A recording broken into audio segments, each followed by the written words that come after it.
Un de mes abonnés m'a posé une question de savoir comment faire pour retrouver la femme de sa vie, comment faire pour retrouver son âme sœur. Et je vais vous avouer que j'ai pris quelques secondes pour me demander pourquoi est-ce qu'il me pose cette question, pourquoi est-ce qu'il me demande directement cela. Et lors de notre échange, ça s'est vraiment très bien passé et je lui ai demandé la permission de partager cela avec vous parce que je me suis rendu compte que c'est quelque chose qui touchera véritablement notre communauté et c'est quelque chose qui peut nous aider à nous propulser. Pourquoi? Parce qu'on a dit la compagne ou alors le compagne de quelqu'un, c'est cette personne-là qui détermine son avenir, qui détermine son futur.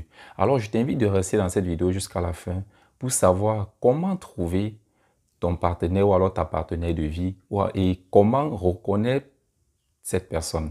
Et je vais faire un bonus en vous présentant également à la fin. Elle est coach intuitif.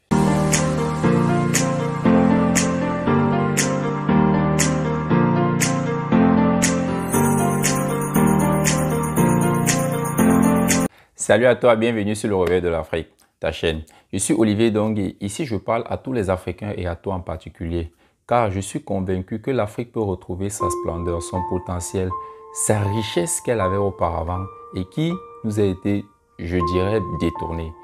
Pour ce, je vais te demander deux choses pour faire partie de cette merveilleuse communauté qui va redonner à l'Afrique ce nouveau visage. Pour cela, je te demande de t'abonner à la chaîne si ce n'est déjà fait, d'activer la cloche de notification pour toujours recevoir en priorité nos nombreuses futures publications. Et en seconde, c'est d'aller dans la barre de description, télécharger gratuitement un tout petit livret intitulé « Les 7 raisons de croire au réveil de l'Afrique ». C'est un petit livret extrêmement riche qui nous donne des raisons pour lesquelles on doit se battre chaque jour pour cette Afrique que nous aimons tous. Le choix d'un partenaire de vie est quelque chose de capital et même de fondamental pour notre futur. Beaucoup s'hasardent à se réunir ou alors à se marier sur un coup de tête sans bien réfléchir sur la chose, sans bien savoir si cette personne est véritablement pour nous. Alors dans cette première partie, je vais vous montrer ou alors je vais vous donner des éléments comment faire pour trouver votre moitié. Comment faire pour trouver cette personne-là qui sera à vos côtés tout au long de votre vie. La première chose qui est fondamentale, c'est d'abord de savoir ce que vous voulez. Qu'est-ce que toi tu veux? Qu'est-ce que tu veux comme femme? Qu'est-ce que tu veux comme mari? Quel type de mari tu veux? Quel type de compagne tu as besoin dans ta vie? Qu'est-ce que tu veux? Tu veux quel caractère? Tu veux que la personne soit comment? Quel style? Quelle moralité? Quel type de famille? Quel comportement? Tu dois savoir cela de façon précise.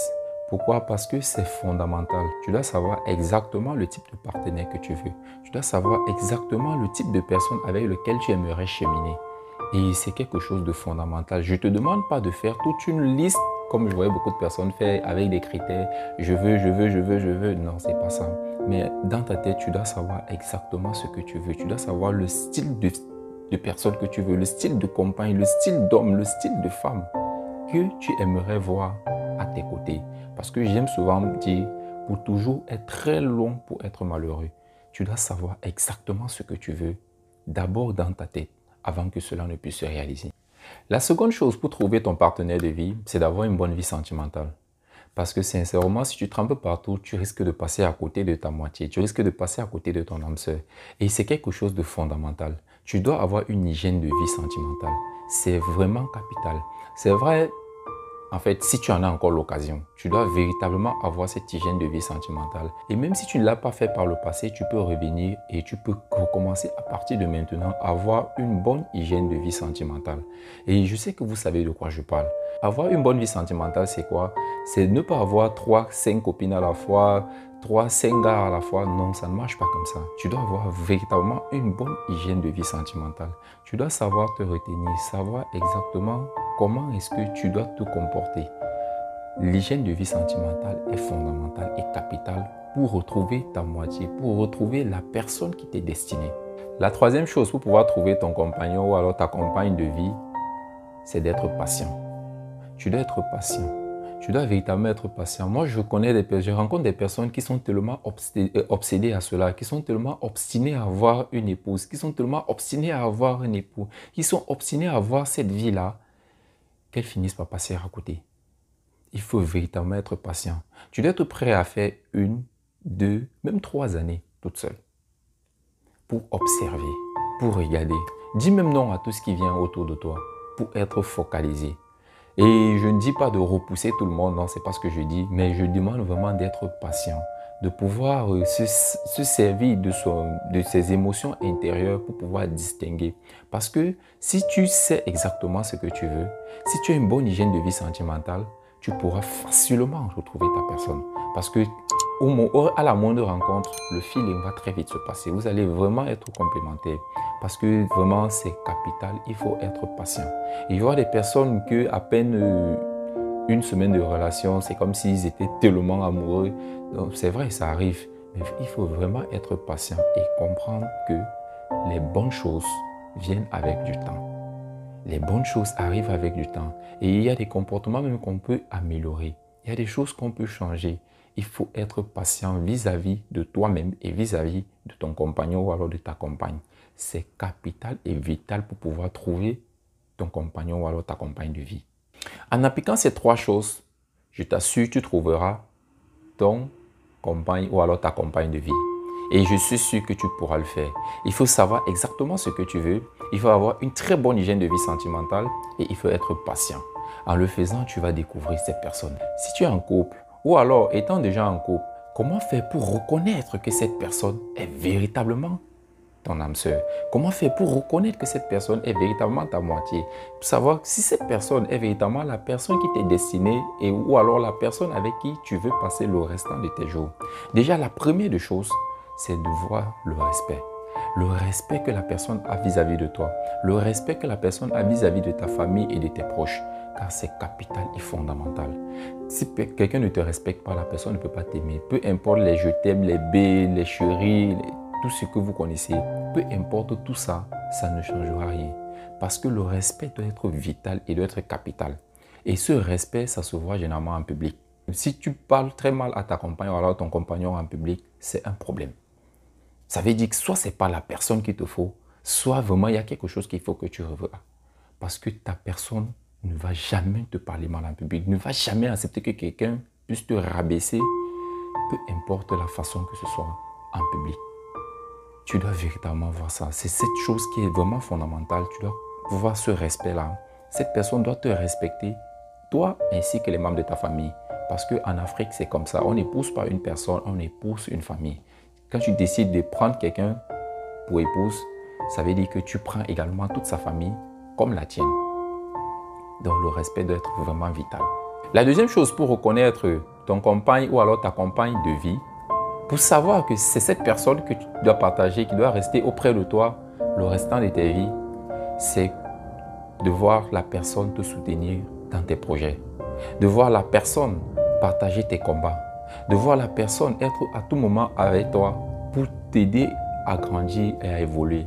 Je vois beaucoup de couples se contentent uniquement de faire prospérer l'homme. Et après, ils vont pouvoir se plaindre. Non, je ne suis pas de cet avis. Chacun doit poursuivre ses rêves. Chacun doit accompagner ses rêves. Chacun doit réaliser ses rêves. Chacun doit s'accompagner. C'est vrai, c'est pour toute la famille. Mais pour l'épanouissement du couple, pour l'épanouissement général, il faudrait que chacun puisse avoir quelque chose à faire. Il faudrait que chacun puisse soutenir l'autre dans ses projets et que chacun puisse donner du sien pour que la personne puisse réaliser ses projets. Et aussi penser à ses propres projets parce que c'est vital et c'est capital. Je veux que vous partagiez vos combats, que la difficulté de l'un soit la difficulté de l'autre. Si ce n'est pas le cas, il faut réfléchir vraiment à deux, prendre cette personne pour compagne ou alors pour mettre cette personne chez vous.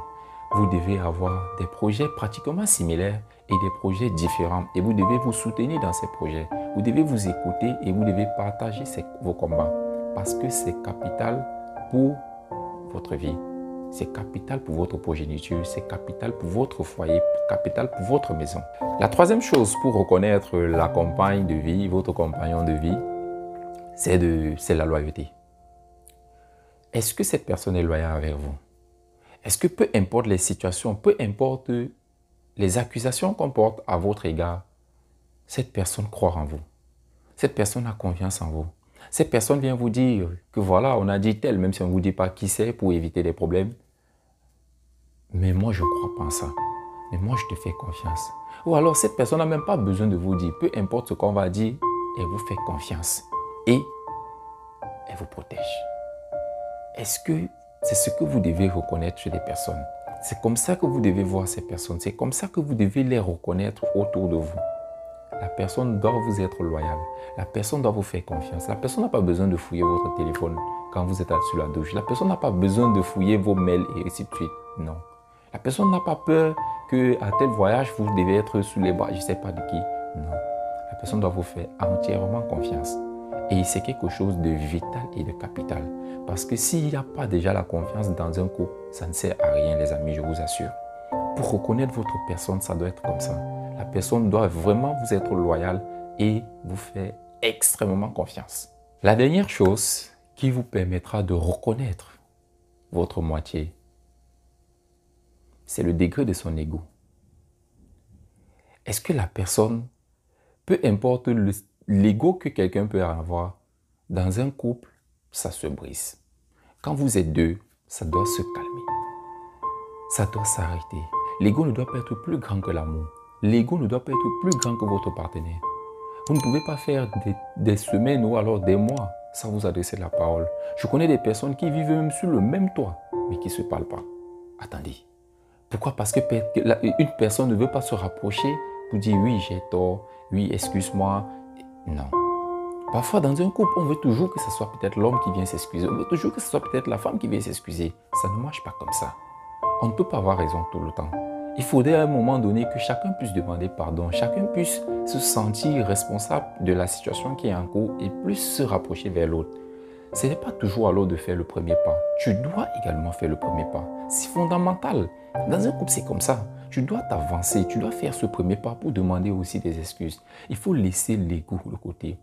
Dans 95% de tous les divorces qu'il y a eu, c'est à cause de l'ego. C'est à cause de l'ego. Renseignez-vous. Ça, ce n'est pas un mensonge ou un leurre. C'est à cause de l'ego. Seulement parce que, il m'a fait ça. Oui, on va... Non, ça ne marche pas comme ça, les amis. Laissons l'ego de l'autre côté. Parce que tant qu'il y aura ça, ça va continuer de détruire des couples, détruire des familles.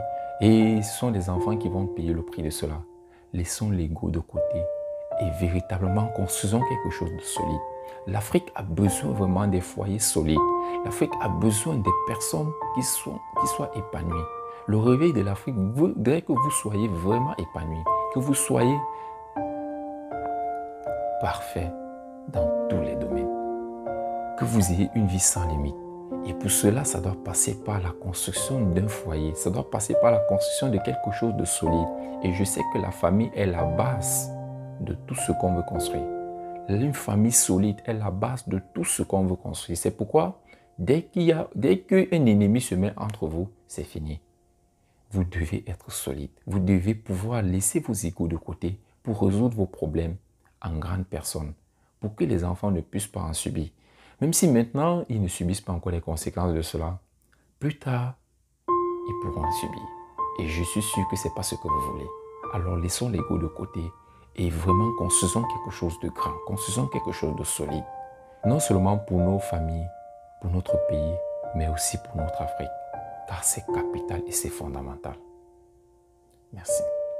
Comme promis, je vous parle d'une de nos partenaires. Mélissa, elle est coach intuitif.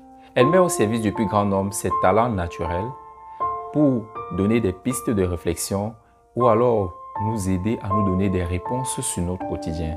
Sincèrement, je suis très fasciné par elle et surtout du travail qu'elle a là-bas parce qu'elle fait des publications pratiquement chaque jour.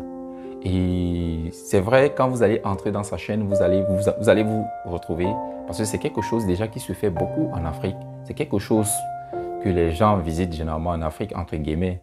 Mais elle a décidé de montrer ça au monde. Elle a décidé de montrer, de partager cela à une échelle mondiale, voire même planétaire.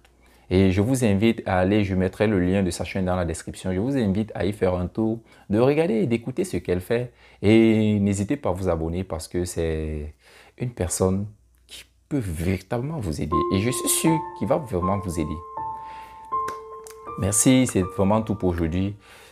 Likez si ça vous a intéressé, abonnez-vous et partagez au maximum afin que tout le monde puisse trouver son partenaire de vie, sa partenaire de vie et que nous puissions également reconnaître parce que c'est vital et c'est capital pour le réveil de notre Afrique. C'est vital et capital pour vous-même parce que je vous veux épanoui, je vous veux complet dans tous les sens et dans tous les domaines. Merci, à très bientôt.